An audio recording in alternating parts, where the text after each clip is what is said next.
আসসালামু আলাইকুম এভরিওয়ান, আশা করি তোমরা সবাই অনেক অনেক ভালো আছো। আর আমিও আলহামদুলিল্লাহ তোমাদের দোয়া এবং ভালোবাসায় আর তার সঙ্গে আল্লাহর রহমতে অনেক ভালো আছি। এই যে যাচ্ছি হচ্ছে ঈদ খেতে বাবার বাসায়। খালাতো বোন এসেছিলো আমাদেরকে নিতে। আমার মেয়ে খুব ছোট যখন ছিল তখন থেকেই গাড়িতে উঠতে পারতো না, বমি করতো।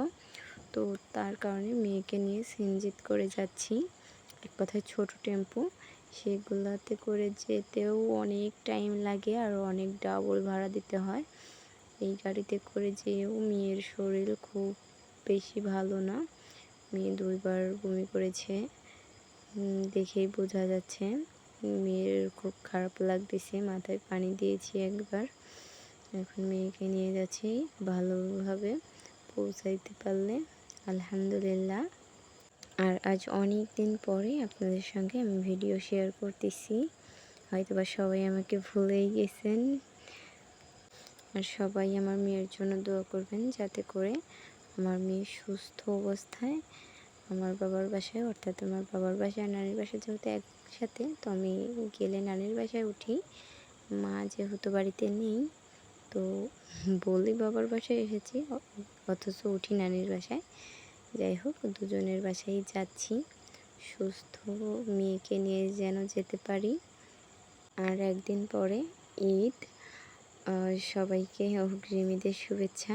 ঈদ মুবারক, সবার ঈদ ভালো কাটুক।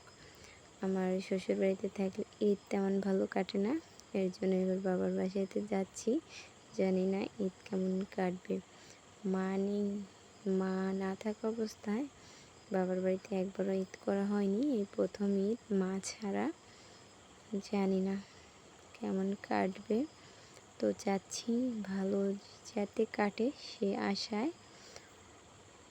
আর আমার প্রিয় আপু এবং ভাইয়ারা সবাই হয়তোবা মার্কেট হয়ে গিয়েছে, আমাদের মার্কেটে এখনও হয়নি। মেয়ের বাবা মেয়ের জন্য শুধু একটা জামা কিনে দিয়েছে।